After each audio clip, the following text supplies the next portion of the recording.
అందరికీ నమస్తే. నేను మీ Radhi. Welcome to Radhi's devotional Arshanidhi. ఈరోజు నుంచి కూడా సౌందర్యలహరి శ్లోకాలు ఒక్కొక్కటిగా నా ఛానల్లోని పెడదాము అనుకుంటున్నాను.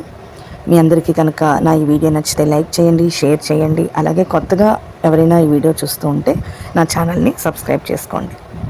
సౌందర్యలహరిని ఆదిశంకరాచార్యుల వారు రచించారు అనిసనని అందరికీ కూడా తెలిసిందే. అమ్మవారి స్వయంగా శంకరులకు ఇచ్చినటువంటి అద్భుతమైనటువంటి శక్తివంతమైనటువంటి స్తోత్రం. లలితా శాస్త్రం కంటే కూడా ఎంతో శక్తివంతమైనటువంటిది.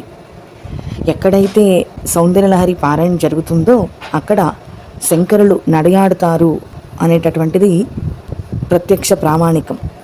శివశక్త్యాయుక్తో యది భవతి శక్త ప్రభవితుం నచేదేవం దేవో నఖలు కుశలః స్పందితుమపి అతస్త్వామారాధ్యాం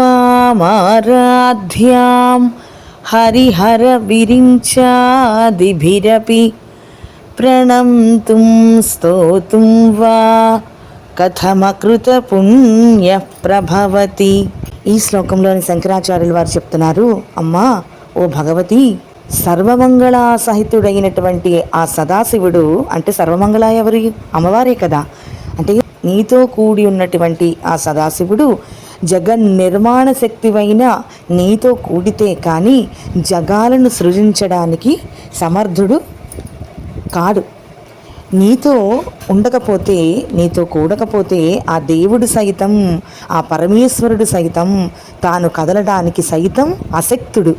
అలాంటప్పుడు హరిహర బ్రహ్మాదుల చేతను పూజింపదగిన నిన్ను మొక్కటానికి కానీ, స్తుతించటానికి కానీ, అసలు నీ నామస్మరణ చేయడానికి కానీ, పూర్వజన్మలో ఏదో ఒక పుణ్యం చేసుకుంటే కానీ మేము అసలు నిన్ను స్తుతించడం కానీ, నీ నామస్మరణ చేయడం కానీ, నీ పూజ చేయడం కానీ మేము చేయలేమమ్మా. ఎవరికైతే పూర్వజన్మలోని ఎటువంటి పుణ్యము ఉండదో అటువంటి వ్యక్తి నిన్ను కొలవడానికి కానీ, నీ నామస్మరణ చేయడానికి కానీ సమర్థుడు కాడు అని ఈ శ్లోకంలోని చెప్తున్నారు.